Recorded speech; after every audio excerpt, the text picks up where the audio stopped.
Okay, can everybody see the horse Yes. standing under the tree? Okay, perfect. All right. Well, I want to thank you all for having me on tonight. I really appreciate the opportunity to get to speak to your group and share this information. And I think it fits well with your sustainability objectives because this is something there's multiple avenues for looking at sustainability in regards to our equine health care as well as sustainable management practices, and then also looking at cost effective methods to do effective deworming programs. So I apologize if my voice is problematic. I've been fighting a winter cold, and so hopefully that's not too horrible. And then I also apologize for not having functional video. I got a new computer a few months ago, and I've talked to the tech guys at NMSU, but for whatever reason, the camera in my computer doesn't want to talk to the rest of the computer. So we'll get to see slides, but you won't get to see me. But um, I've got about 20 slides for you, I think, and we'll kind of talk through those, and hopefully we'll have plenty of time at the end for questions. And so if you want to pose questions in the chat, maybe we can have those in there and then address them at the end. Or if you want to just save questions and ask them at the end, that's totally fine as well. But with that said, I'll go ahead and get started.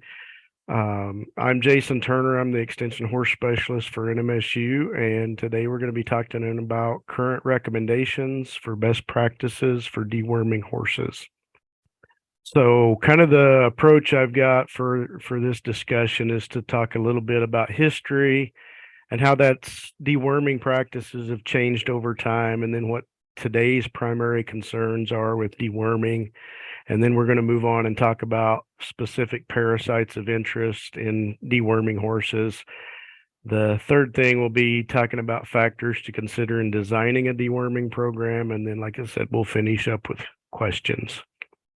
Okay, so there's a lot of text on this slide, and I'm not going to talk through every point and read it to you, but just wanted to kind of hit some highlights on the history. And so, really modern, I guess, chemical equine deworming programs weren't around till the 1940s.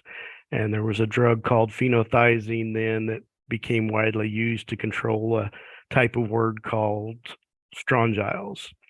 And in the 1950s, 1970s, large strongyles, which are a type of bloodworm, these were the most devastating internal parasite. They caused lots of health problems for horses and lots of colic issues.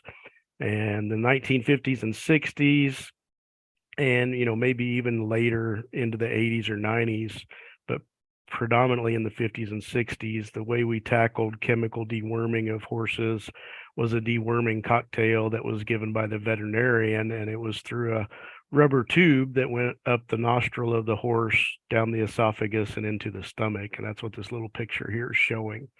So that was the predominant way to do deworming of horses then. Um, in the 1960s, the strongyles became resistant to that phenothiazine drug. In the 1960s and 70s, because there was some resistance issues, they started developing new chemicals or drugs. And that's when we got a lot of our broad spectrum dewormers coming to the market.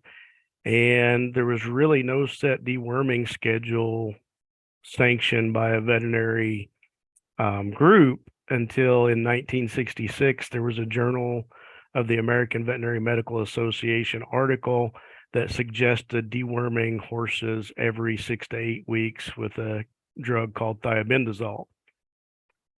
And so that's one of the things that, I guess was um, kind of an indoctrination with a lot of practitioners. And one of the things that we had, even up till probably about 20 years ago, the common thinking was deworm your horses every 2 to 3 months. And that's something we're moving away from today. So the 1970s, this is where we saw the paste dewormers, the tube dewormers develop and come to the market. And this really changed how deworming was done because the horse owner could then do deworming of their own horses and not have to give the cocktail that the veterinarians use, the nasogastric tube, to go up their nose and into their stomach. The 1980s, there was a drug called ivermectin. That's when it was first introduced to the market, and it was considered a game changer because it killed larval forms of different parasites as well as adult forms. The 1990s, there's a product called moxidectin. You may know it as Quest, came to the market. And then in the 2000s, the veterinary community, reported that large strongyles, or those bloodworm problems we had in the 50s to 70s, were almost eradicated from managed horse populations. So that was no longer a primary concern of deworming programs because they weren't seeing large strongyle eggs in horses in managed herds. Um, the problem we saw in the 2000 is that there was development of resistance from certain parasites to specific anthelmintic or deworming drugs. And this is what's led to the promotion of rotational deworming programs, or moving away from that deworming every 6 to 8 weeks or every 2 to 3 months kind of thinking. So that's kind of the close to a century's worth of history there in a short time. So today, like I said, the AAEP is the American Association of Equine Practitioners. That is the, I guess, premier equine veterinary practitioner group. And so they no longer recommend deworming every 6 to 8 weeks. Rather, they suggest using a strategic method where we use testing, a variety of drugs, and then also environmental factors such as our dry, arid climate, our cold seasons, our warm seasons, to come together and make a complete parasite control program. A lot of recent research in the past 20 years or so has identified practices that contribute to the dewormer drug resistance or reduced effectiveness of those drugs. And these include, one, high frequency of drug administration. So again, that's why we're moving away to that deworm every 6 to 8 weeks. The second factor there is repeated use of a single anthelmintic agent without rotation to another chemical. So that means if all you ever use to deworm your horses is, let's say, Safeguard, there's a high likelihood that some of those parasites are going to become resistant to the Safeguard dewormer, and it will no longer be as effective once you use it repeatedly. So they recommend rotating things up. And these are all things we're going to talk about later when we get to designing a deworming program. The third thing there is underdosing of the drug by only visually estimating body weight. So we want to make sure that we're giving the correct dose, because if we underdose, that's going to contribute to the resistance population. And then lastly, administering anthelmintic drugs at times of the year when the climate may offer a means of natural control as opposed to the chemical control. So a little factoid I've got for you here. In 2011, there was a nationwide online survey done of 11,000 horse owners. And so from those 11,000 horse owners, they reported that 99% of the owners dewormed their own horses. So like I said, this is, if we go back to that history slide, in the 1950s and 1960s, it was going to be predominantly done by a veterinarian. So 50 to 60 years later, deworming is predominantly done by the horse owner, and that's what this survey is showing. The last part here says, but less than 16% of those owners involve the veterinarians in their deworming plans. And so that's where we may have a disconnect of the owners seeking maybe some guidance or an expert opinion on the products they use and so on. So that was 2011. That's 12 years ago now. So I pulled this up from April 2021 survey that was done online by the Horse Magazine, which is an online equine management magazine. So the question they posed to the pollsters were, how do you decide when and what products to use in your horse's deworming program? And so they had 483 people respond, which isn't as large as the 11,000, but I just wanted to share it with you with this first item in particular. So only 12% roughly said they consult with their veterinarian on the horse's deworming program. And so that was April 2021. And our 2011 survey said that less than 16% involved their veterinarian in the deworming plans. So it looks like in that 10-year period, just, extrapolating from these numbers, that fact probably didn't change much. And so I guess what I wanted to share with you is kind of where we're at today, what the AAEP recommends and why it would be good to involve your veterinarian in getting his or her expert opinion on what they recommend for your horses and your situation. So right now, AAEP's main goals for a parasite control program: number one, minimize the risk of disease to the horse. Number two, control parasite egg shedding. And then number three is what we've just been talking about, is maintain effectiveness of deworming drugs by avoiding the development of parasite resistance. And so again, those are all things we're going to touch on today throughout our talk. So I want to shift gears now and kind of focus on some of these parasites of interest. So number one, the large strongyles, the bloodworms, like we talked about. In managed herds, they're currently no longer a concern because they just don't see them very often. The small strongyles are a similar cousin to these large strongyles, and these are the primary concern for all horses.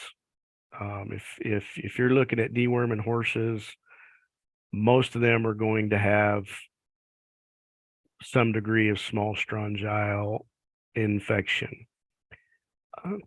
And the other thing about these small strongyles, these are the ones that are the most widely resistant to many of our chemical drugs used to control the parasites. So I give you this diagram. I'm not going to talk through all of it. The biggest thing I want to draw your attention to is this white area on top are the different developmental stages of the small strongyle, and the ones on top in the white live inside the horse. These things down below in the green are things that occur on the pasture. And so I want to draw your attention over here to the bottom left where it says L3 infective stage. So this is the only infective stage of a small strongyle that can infect a horse. So the eggs, these larval stages here, the adults here, and so on, these can't directly infect the horse. It's only this infective stage here. So once this infective stage gets inside the horse, then it's going to further develop into an L4, L5, and produce eggs and so on. But it's important to understand that there's different developmental stages that occur on the pasture and that occur in the horse, because some of our control means could focus on the pasture to minimize the L3 getting into the horse. And I say pasture, just the horse's environment in general. These eggs to the L3 stage have to live on pasture and develop on pasture. So that's one thing to know about small strongyles. If you've got horses up in a dry lot with no access to green forage pasture, they're not going to be taking in any of these L3 infective stages. So again, big thing, stages occurring in the horse, stages occurring outside the horse. This next slide is a similar diagram for tapeworms. Tapeworms don't do well in arid environments. So I can't say there aren't tapeworms in New Mexico, because since we have irrigation in some areas, there's the possibility we could have some tapeworm cases. But like I said, they don't do well in arid environments. But they could be a concern for pastured horses. Tapeworms are hard to test for because it's hard to find them, the tapeworm eggs or pieces in the feces of the horse. Now, if they've got a lot of mature, heavy infestation, you might see that in the feces, but if it's a minor infestation, it could be hard to pick up. And so one of the common methods to test for tapeworms is to do an antibody test that just shows you that a horse has developed antibodies to tapeworms, and it would tell you that they've been exposed to tapeworms. And so the same thing here for the tapeworm life cycle. There's stages that occur within the horse, and then there's stages that occur down here at the bottom outside the horse. Okay, moving on. Ascarids are commonly called roundworms. You'll typically see them in younger horses, weanlings to yearlings, because most adult horses have developed some immunity, but they're kind of a large white worm, probably 6 to 10 inches long or so. Like I said, adults, horses over 3 years of age, have probably developed immunity and don't have a real ascarid problem. Foals normally are infected. Ascarids, as you can see, can definitely contribute to colic. They can do a number on the horse's intestine. And ascarids are resistant to many of our deworming drugs we've used over the years. Ascarids, just because of the way their egg is made and the casings around the egg, they can live in the environment a long time. It's a pretty hardy egg, and as opposed to our small strongyles we talked about developing on pasture, these ascarid eggs can be consumed or acquired in a dry lot, and that ascarid life cycle is just shown over here in this stage as well. So over here in the white, we've got the infective eggs and larvae that live in the feces or soil, stable walls, mangers, etc. And then the horse ingests those, and then it's going to further develop throughout the horse. The next species we've got is the pinworms. These are smaller white worms that you might see. They're much smaller than the ascarids. Again, adults, horses over 3 years old, are typically more immune. Foals don't have the immunity to pinworms, so you normally see them infected. When you see horses that have a pinworm infection, some of the larval forms live around the horse's tail, and so it can cause horses to rub their tail a lot and rub their tail out, so it may contribute to the tail rubbing.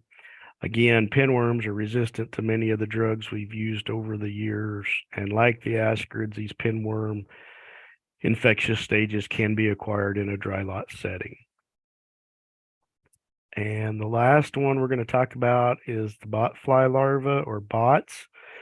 So this isn't exactly a worm, it's a fly larva. What you'll see in the feces is kind of these pink little casings, maybe about an inch long.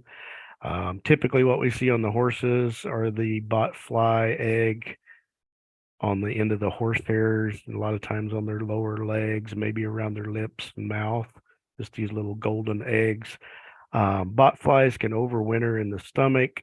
Ivermectin and moxidectin are very effective treatments, and they're normally given in the fall, winter months of the year to knock out those botfly larvae so they don't overwinter in the stomach.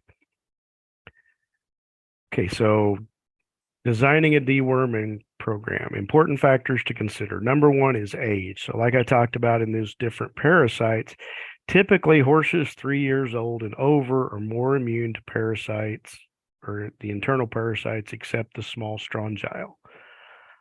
The second factor to consider in designing that deworming program is our management situation. Like I said, pastures are a primary means of transmission. Those infectious stages are going to live on that blade of grass that the horse consumes and be taken into the body. Dry lot and hay feeding situations, less exposure to the small strongyles, certainly, but still have potential for exposure to the ascarids and pinworms. We can minimize their exposure to these infectious stages with good management practices. So cleaning manure at least weekly from the area they're housed in, and composting that manure will destroy those infectious stages and the eggs. Um, you can spread the manure on non-horse pastures if you can't compost it, because some of our other livestock species aren't necessarily susceptible to the parasites that the horse is, and vice versa. But you don't want to spread the horse manure on the pasture that you would consider your horse pasture, because it's just going to increase exposure of horses on that pasture. The other thing we can do in management is avoid overstocking of pastures, and that will increase or decrease the risk of exposure. So if you overstock a pasture and they graze it down to nothing, it's going to increase their exposure to those infectious stages. And then the third big thing here is using the environment or climatic conditions to our advantage. And so I'm going to talk about that in greater detail on this next slide. And again, a lot of text here. I am going to read this one to you just because it's all important. So climatic conditions such as temperature, humidity, precipitation, and frequency of freeze-thaw cycles have a significant or profound impact on the development and survival of the various free-living stages of cyatostomes, which are the small strongyles.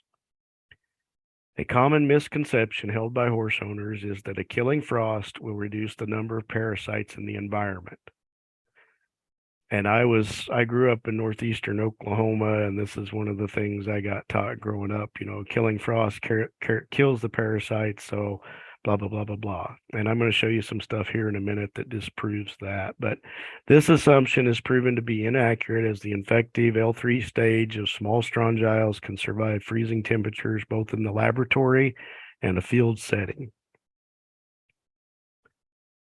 Okay, so give me just a second here. I got to move my zoom bar down here to the bottom so I can see everything. And so this is another kind of table with a lot of information. So I'm going to take a minute to set it up for you, and then we'll talk through it. So the title of the table says effects of temperature on the survival, development, and persistence of free-living stages, eggs, L1, L2, L3 of strongyles. And this study was done in Kentucky in 2007. So what we've got here on the left-hand side of this table, or the left-hand column, is the development of those different stages of the small strongyle. And over here on the right side is comments about how those different stages survive in a specific temperature range. And that temperature range is highlighted down here in the middle. So the reds I've got here highlighting areas where the temperature is not conducive to either survival or development of those small strongyles. And the green shows you temperature ranges and conditions where those stages can develop. And so let's just go down the left-hand column here and kind of talk through this. So at very hot temperatures over 100 degrees, there's no development of those stages. If we go down to 77 to 91 degrees, this says optimal temperature range for development of eggs and larvae. And so that optimal development, they can reach that infective stage in as little as 4 days. So that heat, they develop rapidly. I guess we'll jump over here to the right side now and talk about why the high heat is in the red as prohibiting maybe development survival. So if we look at the high heat, the free living stages die rapidly at temperatures above 100 degrees. Intact fecal balls may retain enough humidity to allow the L3 to survive for some weeks. So again, that's where if you're composting, you're going to be heating that up way above 104. And if you're getting that manure spread out on a non-horse pasture where it can dry out, you're going to help it dry out so the L3 can't survive very long. If we look at that 77 to 91 degrees, it says the larvae survive on the shorter term, a few weeks, but conditions are too warm for long-term survival. So again, high temperatures are not conducive to a lot of development. So if we look at these moderate temperatures, 50 to 77 degrees, the eggs develop into the infective L3 within 2 to 3 weeks. And at this temperature, those L3 are capable for surviving for several weeks to a few months. So those moderate temperatures really are promoting the development of those infectious stages. So we look at 43 to 50 degrees Fahrenheit. At this temperature range, development will take several weeks to a few months for the eggs. At this temperature, the infective L3 stage may survive for many weeks and months in these conditions. If we look at just above freezing, there's no hatching and no development of eggs, but eggs and the L3 can survive for several months at temperatures just above freezing. So if we look at right around freezing, slightly less than freezing, there's no development during frost of the eggs, but the developing larvae L1 and L2 are killed, but unembryonated eggs or undifferentiated eggs and the L3 infective stage can survive and persist for long periods, that is months. So like I said, that killing frost, taking out all these parasites is kind of a myth. This diagram kind of shows you that it's very developmental stage specific. So the last row here, the bottom row with 32 above and below in red, talks about, the alternating temperatures between freezing and thawing will usually not lead to development. The repeated freeze-thaw cycles are detrimental to egg and larva survival as well. So rather than just the freezing, the freeze-thaw is a better control means. So to kind of sum that up, the cold isn't as hard on the parasites as we might have been taught to think over the years as the high heat. The high heat will do a lot more to take out some of those parasites from the environment. And again, we're just talking about the small strongyles here. Like I said, the ascarids and pinworms are pretty hardy creatures, and they're pretty resistant to environmental influences. Okay, moving on to other components of our deworming factor. Like I said, we want to consider using the environment to our advantage. So those high temperatures, we want to optimize our management to reduce exposure. So doing our best to minimize exposure to a lot of parasites. And then the third thing, and I want to encourage you, like I said, most horse owners deworm their own horses, but I think it's important that you seek advice from your veterinarian so they can make recommendations for your specific area. And this is really particular to New Mexico. I mean, across our state, we've got such diverse conditions given the amount of precipitation, irrigation, elevation, temperature extremes, and so on. If we were all sitting in southern Arkansas, we could probably come up with one blanket recommendation that would cover the whole southern half of Arkansas. But I don't think we can do that here in New Mexico because our terrain is so diverse. And so that's why I want you to, when you have the opportunity to consult with your veterinarian, see what they recommend for your local area. So number one, as far as the AAEP recommendations, number one, they want you to get an accurate weight to determine the dosage for your horse. And we're going to talk about how to do that here before we wrap up tonight. So current recommendations for foals. So horses less than 3 years of age. So foals, yearling, 2-year-olds, they still recommend deworming every 2 to 3 months until they're at least 3 years of age. They want you to use an anthelmintic or dewormer drug to target the parasites of concern and treat this age group as high contaminators. And we'll come back to that in just a minute. So for adults, AAEP recommends 1 or 2 yearly treatments, spring and fall, to control strongyles, tapeworms, bots, etc. They also recommend that you conduct a fecal egg count test, and this is something your veterinarian can do for you. And basically, it's just taking some fecal balls from the horse's manure, and then you mix it up and you put in some different solutions and float these eggs out and look at them under a microscope. And so your veterinarian can do this, or here's an online alternative where you can order a kit for about $30 to $60 and have it done. But the reason they recommend this is simply because there's a group of horses out there they call the high contaminators that represent about 15 to 30% of all horses. But that small 15 to 30% shed about 80% of the parasites that contaminate the environment. And so table 4 down here at the bottom is their, I guess, cutoff ranges, and these are kind of arbitrary, but they say low contaminators have 0 to 200 eggs per gram of feces. That's egg count level, egg per gram of feces. And so the majority of our horses are low contaminators. The moderate contaminator group, 200 to 500 eggs per gram of feces, is a small percentage. And then that high contaminator group, greater than 500 eggs per gram of feces, 10 to 30%. So that's where they're coming up with this statement that 15 to 30% shed 80% of the parasites.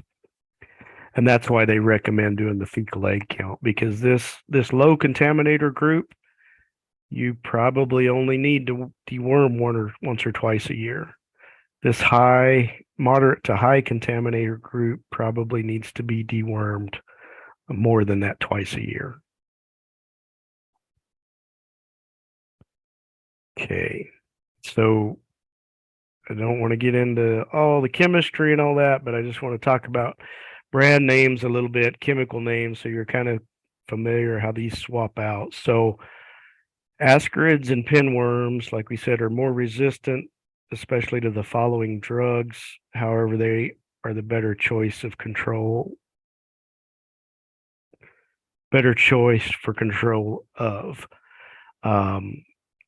So the ivermectin praziquantel is a mixture known as Equimax or Zomectrin Gold. The praziquantel is the only drug labeled to treat tapeworms, and the ivermectin component is really good at controlling bots, but it doesn't control the encysted small strongyles. The moxidectin, praziquantel, Quest Plus, Combo Care, maybe some brand names you hear. These also control bots, and they also control the encysted or L4 stages of small strongyles.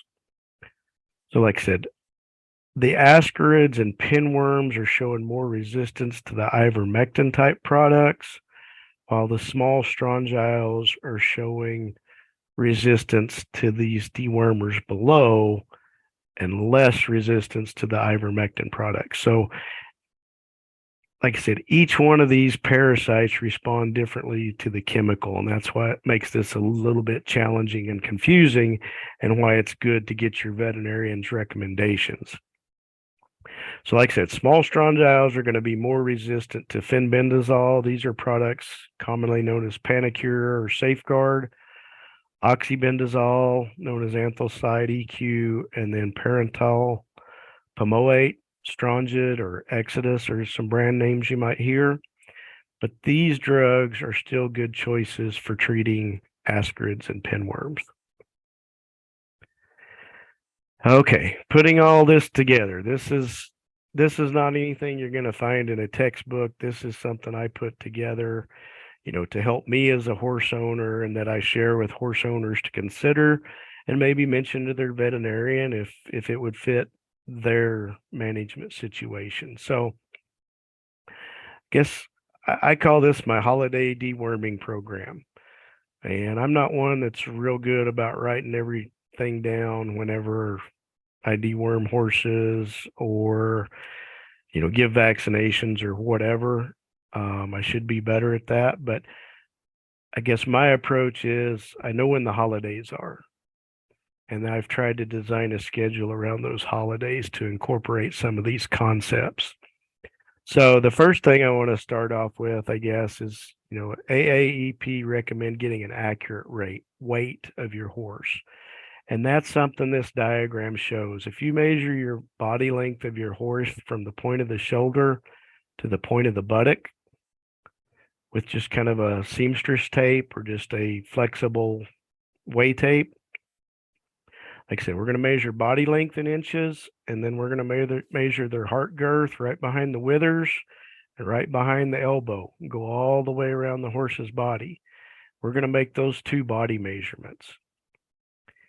And if you drop down here to the last line, our estimate of body weight, if we'll take that horse's heart girth, or this measurement, heart girth in inches times heart girth times body length in inches, take all those together and divide it by 330, the number you come up with is going to give you your horse's estimated body weight in pounds. And this is works best on adult horses, but it's better than a visual estimate on any horse. Scales would be ideal, but most of us don't have access to large animal scales. So my experience, this will get you within 40 or 50 pounds of your horse's actual weight. And that's pretty doggone good for determining your dewormer dosage. So that's the formula is down here at the bottom. The little diagram shows you where you need to measure. And again, all those measurements are in inches. And so if we look at our holiday deworming annual deworming schedule, I've chosen to use Easter, maybe the 4th of July, Labor Day, and Christmas. And so if we look at New Mexico and consider our hot southern climate, in September, you might want to use a product that contains ivermectin.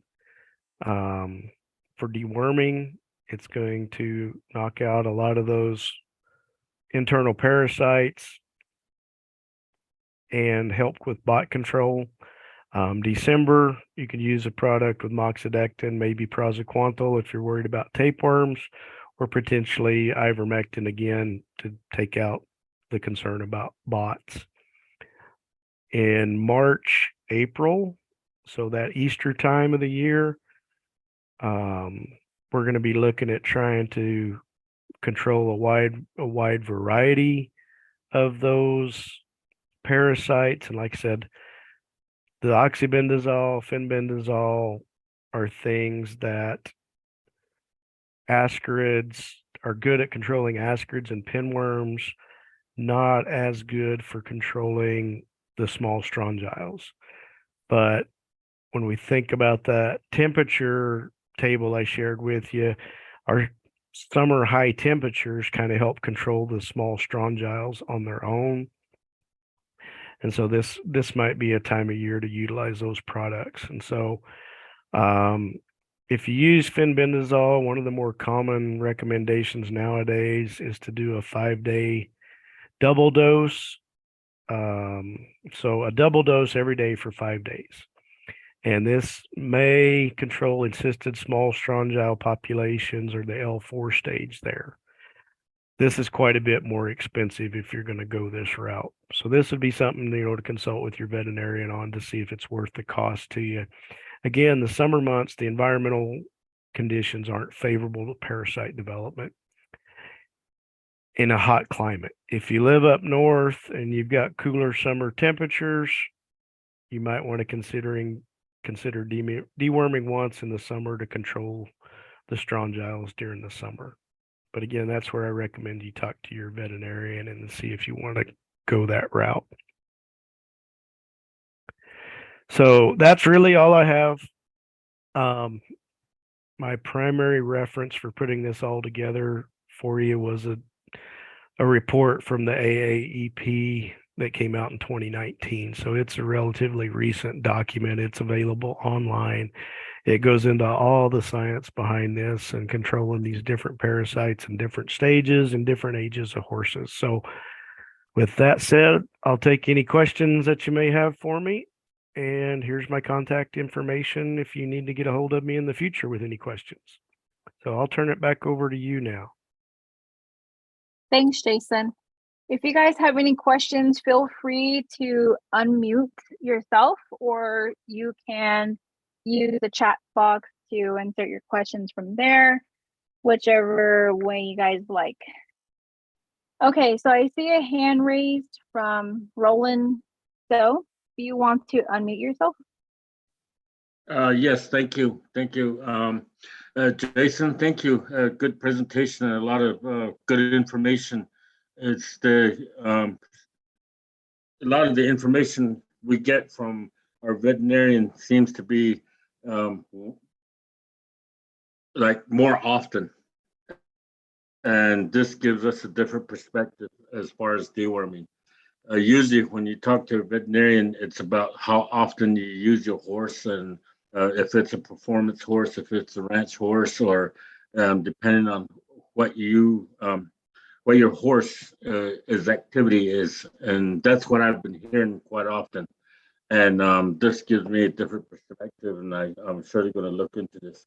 Yeah, one question I wanted to ask is, I got one of those tapes that you just measure around the girth, and it kind of gives you an estimate of the weight. How effective is that one?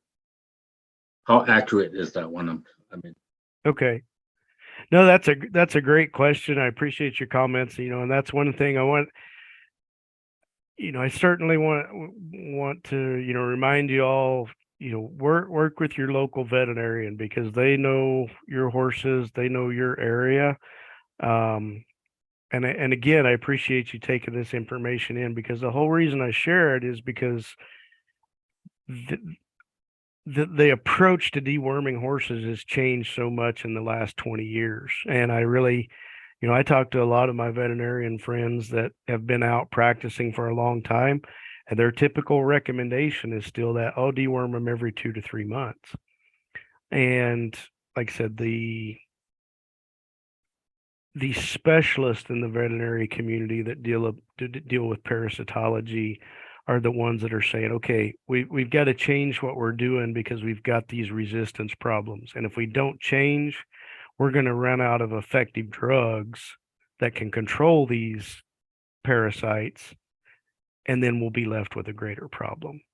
And so, again, I don't want to say your veterinarian you're consulting with is doing anything wrong. It's just a different perspective, but I think you guys can have a great discussion on that with these tools and just talk about it. And if they've got questions, this AAEP document, this link up here, all the science is right there for them to read as well. But to answer your question about the whey tape, I guess I can't really give you a definitive answer because I don't know who makes the whey tape and what calculations they're using and so on. I guess my comment to you, the whey tape has been produced and vetted by somebody to come up with it. And so it's a better means of estimating weight than probably just visual, because we can get fooled a lot of times with just the visual. And I guess, if you're curious, I'd be curious to know, like I said, you can take one of those seamstress tapes. I normally buy them in Walmart in the sewing section, but those yellow seamstress tapes in inches, and you can do those 2 measurements I showed you, and you might compare that with the weight tape you got and just see how close they both are. Jason, you have another question in the chat box. Okay. Hi, Jason. This is Marge. There was a question asked by one of our Zoom participant, but I think she's trying to unmute herself. Her question was, does crow spread diseases? Crow, in terms of the bird. Yes. Yes. So, the birds are one of the biggest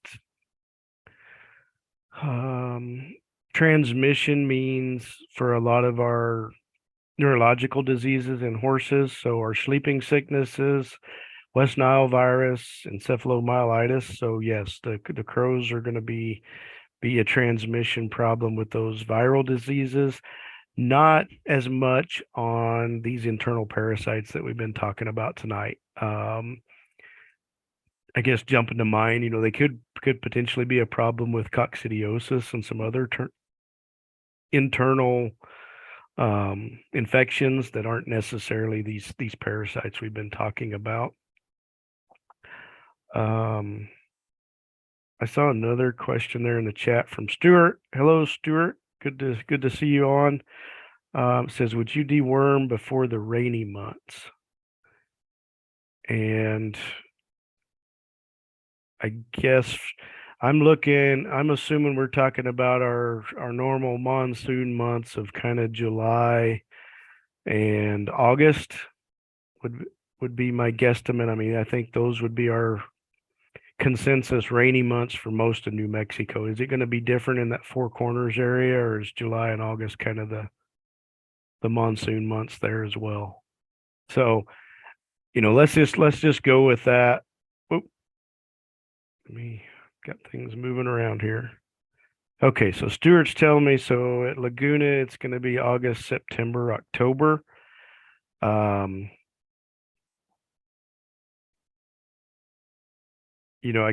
guess for my recommendation on that, Stuart, is probably you want to consult with your veterinarian in the area there and see what they see in terms of infection levels around those rainy months. I guess if we look at that strongyle larva, they're going to do better in the rainy months. You're going to have more grass in the rainy months. And so I would speculate that you would have greater chances of strongyle infection following those rains and before the cold winter temperatures depress their development. So again, that Labor Day kind of deworming might be a good preventative around those rainy months you're talking about. Great question. Anybody else? Jason, this is just a comment. I'm just kind of wondering about these wild horses, how they survived without vaccination. And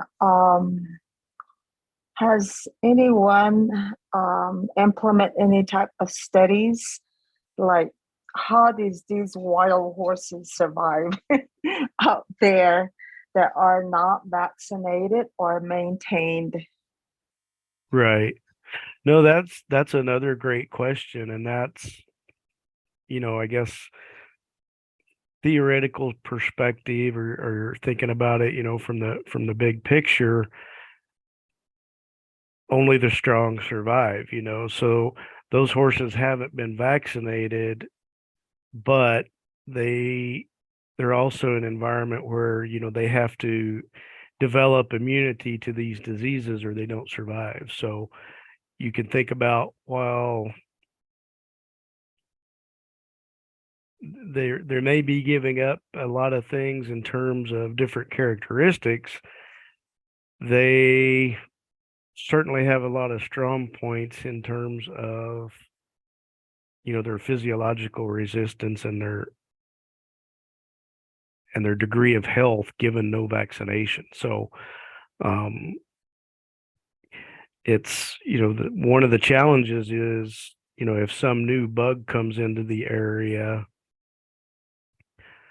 and they haven't seen it before, they're going to be a lot less resistant to it. So there's a greater chance they could be more susceptible and have a greater mortality. So, there's a lot of things that play into your question, but I think it goes back to, the strong survive.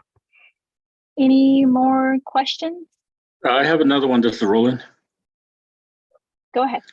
In fact, two of them. So when you deworm, one of the things I always worry about is when you deworm. The young lady brought up the issue about wild horses. We have feral horses out here, and when you um, try to bring back one, when a horse that's never been treated, and you always worry about infection after you killed a lot of worms, larvae, maybe. Does that happen? Like a while back, we used to deal with like throat worms. So if you deworm them and those are killed at some point, it might cause some kind of inflammation and other health issues that it might cause because the horse has never been dewormed and or severely infected. And when you do that, you might just cause a bigger problem. That's my first question.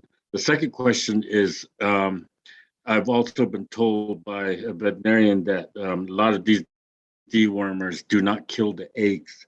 So when you deworm, depending on how long the lifespan is or the how long it takes for the eggs to go turn into larvae, the dewormers will not penetrate the eggs and it won't kill them. So at some point you might have to do it again. Sometimes you do it twice to get rid of those eggs that have hatched. Is that does that sound about right?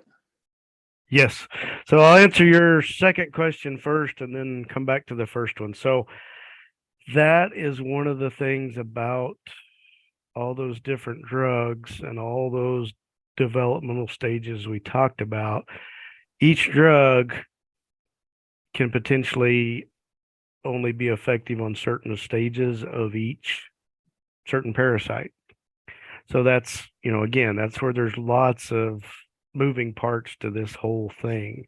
And so your veterinarian's absolutely right, where, some drugs may not be effective at this specific developmental stage. And your second question kind of ties back to your first question. So, if you've got horses that have a severe infection, a large parasite load, and you deworm them, can you set them up for greater problems by a rapid die off of all those parasites? And that certainly can be the case, because if you kill a lot of those parasites at once, it can cause some reactions or some intestinal blockages and things like that. So that is something that you need to worry about. And, that's something, if you've got a horse like that you think is, very thin, lethargic, looks bad, you think they've got a heavy parasite load, you may want to talk to the veterinarian before you deworm them, just so you're ready for what might happen next. But again, think back, we were talking just about, feral horses, that how do they survive without vaccination? You know, the deworming kind of falls into that too.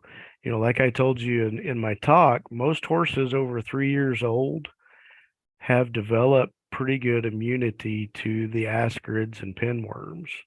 And so that's, if we're looking at feral horses that are older age, they're going to develop immunity to some of those species and be able to control them.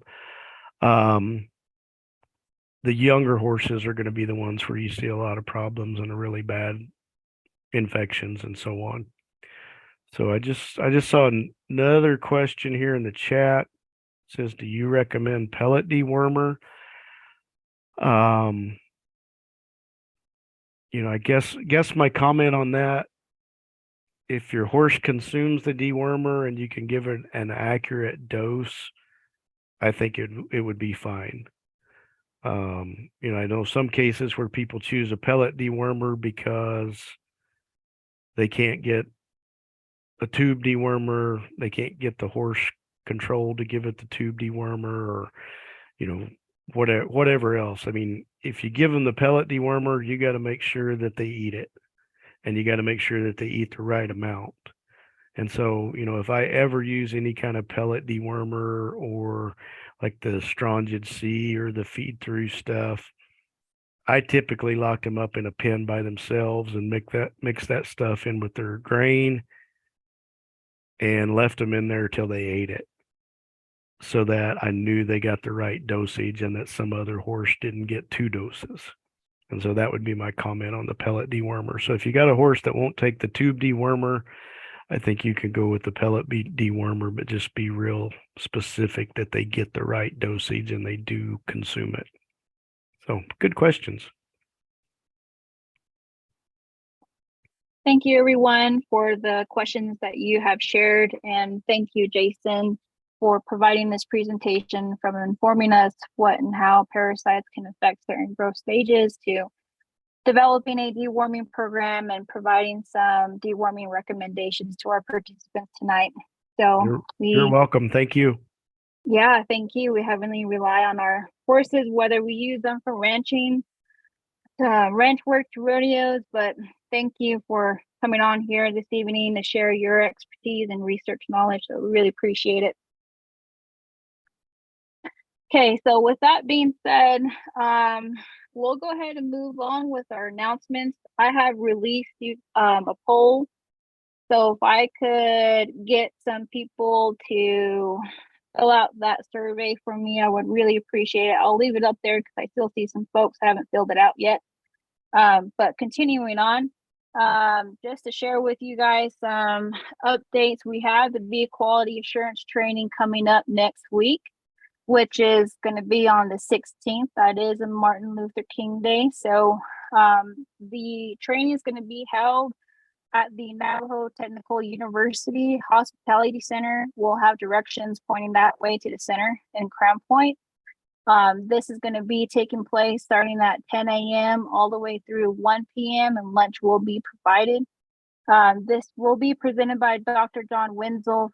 He's the NMSU Extension veterinarian from Las Cruces. Right now, registrations are full, but I know some couple people on here. You guys have, some of you have registered, so appreciate it. And we'll see you next week in person. So can't wait to meet all you guys. With that announcement out of the way, we have another one that's coming up next week as well, since farming is coming underway and trying to get that ground prepped and everything. We have a farm planning workshop. One was today of what and when to plant. We also have another one that's garden ground preparation, on January 18th. We have types of planting. So all this will be in person at the May College Shiprock South Campus. It will be on the Pencil Library. They do have a map on there, so in case you get lost of where it is, they have that map provided out there. This will be presented by the May College Land Grant Office and the NSA project, and this will be all of the farm planning workshop will start at 5:30 p.m. in the evening. So just to let you guys know, we do have some seed starting webinar the following week. That flyer is still in the making. And we also have on the February 1st, bull breeding soundness exam and trick testing webinar, which still take place at 5:30 to 6:30. So we do have a presenter coming from Texas Tech University who's going to provide that presentation for us. But just to let you guys know that this webinar is recorded and we'll be sharing this on our social platform. So do look out for this, an email or not email, sorry about that. Facebook on about this evening's presentation will be up on our YouTube channel. So if you guys have any questions from me or Jesse, feel free to email us. Our website's on there as well if you want to check it out. It has all of our upcoming events, so if you guys want to share that with your friends or family, feel free. But thank you everyone for joining us, and hopefully you guys all have a good rest of your night. And thank you, Jason, for coming on here tonight to share all your information with us.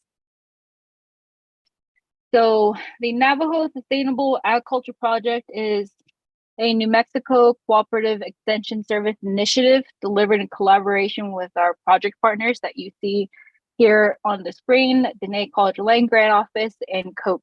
And our project is funded by the USDA Outreach and Assistance for Socially Disadvantaged Farmers and Ranchers and Veteran Farmers and Ranchers program. So the goal of the NSA projects are to improve the operations, profitability, and sustainability of our fellow Navajo farmers and ranchers through increasing our Navajo farmers and ranchers knowledge and access available programs and technical assistance provided by the USDA programs that you see from the NRCS, FSA, RD, and RMA, and other programs that are alike. Also, increase the local production and consumption of fresh fruits and vegetables and healthy foods by Navajo families and individuals through our gardening programs. And how we accomplish these goals, the NSA project is committed to providing our producers with agriculture workshops, weekly Zoom webinars such as we're doing now that are later recorded and posted on our social platform. And that will be our Facebook and our YouTube channel. Monthly newsletters that we do as well, from annual agriculture resource fairs, field day demonstrations, individual technical assistance with production, management, and completing such as BIA and other natural resource conservation plans, farms, and ranch plans. So you can find all this information on our website at nsa.nmsu.edu.